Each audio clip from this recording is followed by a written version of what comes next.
This is the 2024 Brewtubers Online Brewers Club Beer Experiment, Fruited American Wheat. Thanks to our sponsors. 5 Star Chemicals. Check out the interactive cleaning guides and learn more about their newest product, Liquid PBW, on their official website, www.5starchemicals.com. Beer and Wine Hobby Homebrew Supply Store. Beer and Wine has one of the biggest yeast selections around and boasts an extensive list of homebrew beer kits to make clones of some of your favorite beers. Check them out at www.beer-wine.com and tell them Brewtubers sent you in the order comment box. Let's get sipping.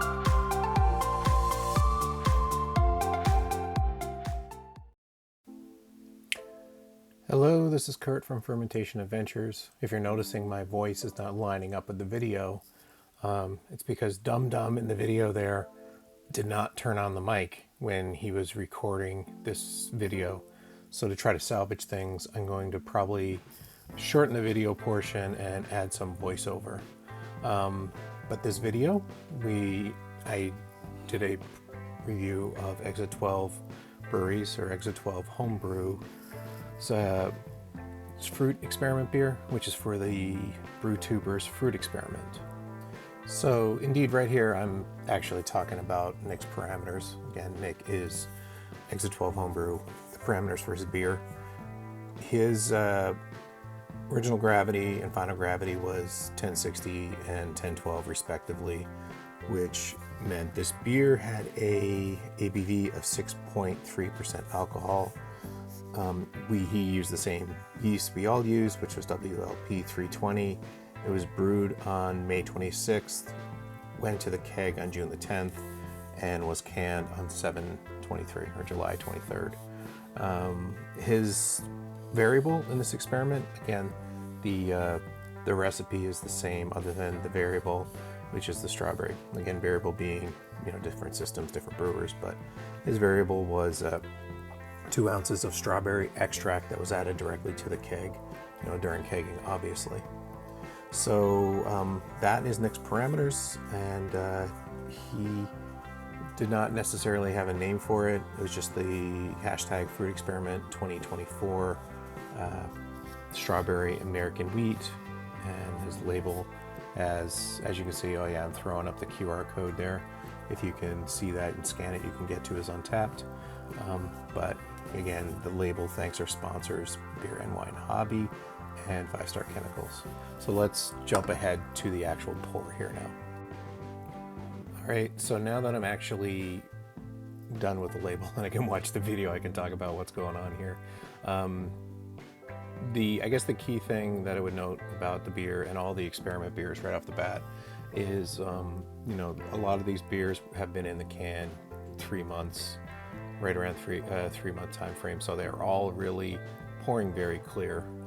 I probably go into a little bit of a discussion on how clear it is here. I probably did that, but as you can see my fingers through the glass and everything. So the beer is quite clear. There's a really nice head on it.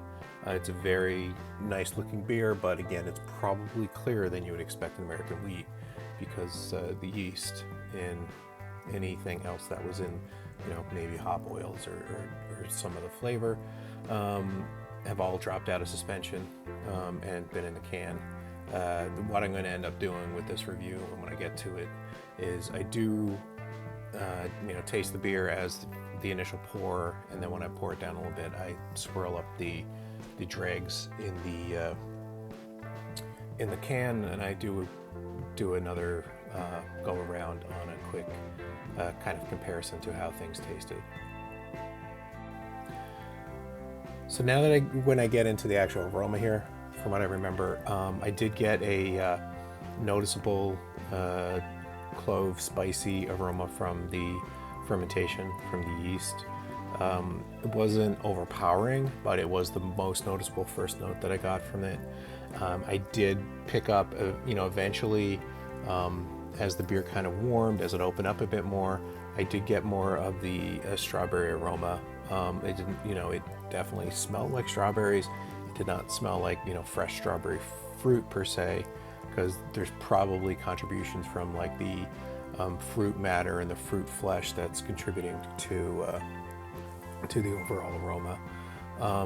Again, initially, It was mostly the yeast character. Then the strawberry character started to come forward, and then after that, I did get some additional. I did get some of the additional yeast esters. There's some slight esters, I assume it was, or maybe it was some of a little bit of a hop fruitiness from it. But there was additional, like not strawberry, but additional fruit that started to present through in the aroma with this initial go around. So let's jump ahead to actually tasting the beer. All right, so as I tasted the beer, again, it was at first, again, tasting it, there was a little bit of the actual spicy clove notes coming through from the yeast. The strawberry extract flavor, or the strawberry flavor, was much more noticeable. It was definitely coming through here. And hops, I wasn't really getting anything I would attribute to hop flavor. And I was getting the malt notes that I was getting. It was probably more like a white wheat sourdough. So again, there was kind of that little wheat tanginess I was kind of getting from the malt itself, but again, no real overbearing notes. I think I might have thrown out cracker at one point as well, a low cracker flavor, but this was really mostly dominated by let's say just the overall spicy and a little bit of strawberry in there. So it was a very typical wheat beer flavor, where a lot of more milder malt notes. The mouthfeel itself, thinking back on it, it was I poured somewhat aggressively into the glass, but the mouthfeel was probably around a medium. It didn't finish extremely dry, but it did. It was a nice beer. It was a great beer. Again, I'd probably, from thinking about it at this point from the initial tasting, probably up the strawberry a little bit. Again, I don't know if some of the strawberry extract flavor fell off a little bit from being in the keg for a while, but after like the 3-month period, tasting it, enjoying it, I'd really thought it could have used a little bit of additional strawberry to kind of be more in the center stage, let's say. Again, it was still very much a wheat beer. The wheat component of the overall beer wasn't really too bold, but it was a wheat beer, and the strawberry was definitely contributing to the overall experience. And I think that's about it. Again, mention the hops. Any hop flavor I was getting, it was very, very subdued, very low. It was kind of more I was getting more on the floral end. So let's probably jump ahead to where I swirl up the dregs and add it again. And I can talk about how that probably changed the experience. So as I jumped ahead, we're jumping ahead here, and we're at the point where we're actually, I swirled up the dregs, what was left in the bottom of the keg, and poured it into the glass. As you can see here, again, in the glass, or in the can, I should say, just the whole nature of the beer, the yeast primarily fell out of suspension from the wheat beer. Swirling it up, putting it back into the glass really brought back the haziness we would kind of expect, that we probably all saw when our beers were fresh.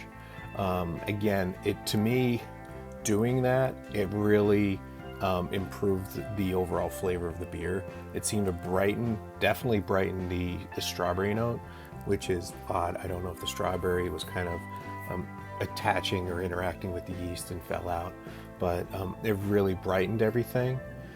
The overall mouthfeel of the beer, really, it was a lot creamier. There was less of a carbonic bite from the beer, and it was just really nice and really creamy. I really enjoyed that.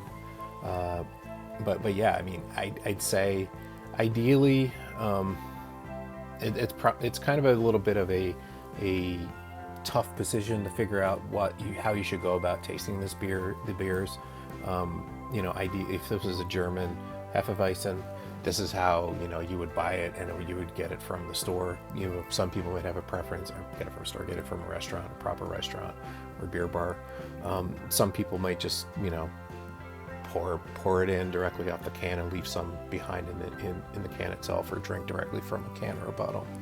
But this was definitely an approach that made a difference.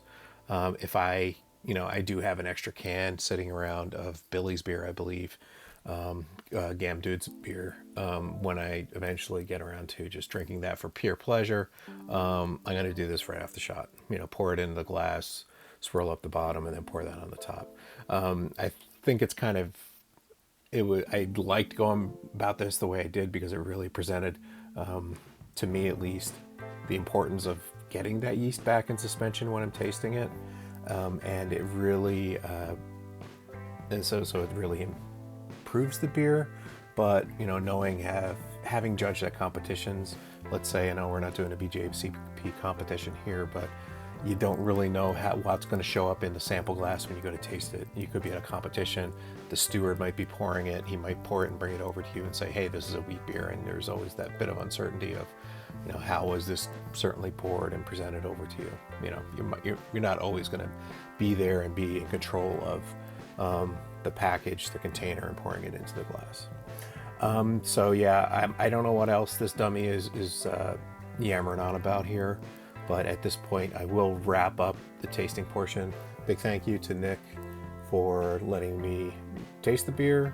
Love these Brewtubers experiments, taking part in them.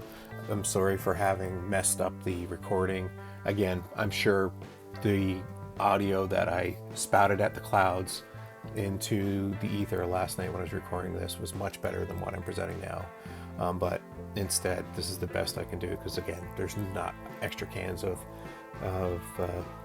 there's not an extra can of Nick's beer out there that I can just go and grab and retaste again, unfortunately. I already need to redo it with Dave Big Dog's beer. So, but anyway, more on that later. So let's cut it here. Thanks to our sponsors, Beer Wine Hobby and 5 Star Chemicals. And please like and subscribe. I'm sure the other videos I have are better than this. But thanks.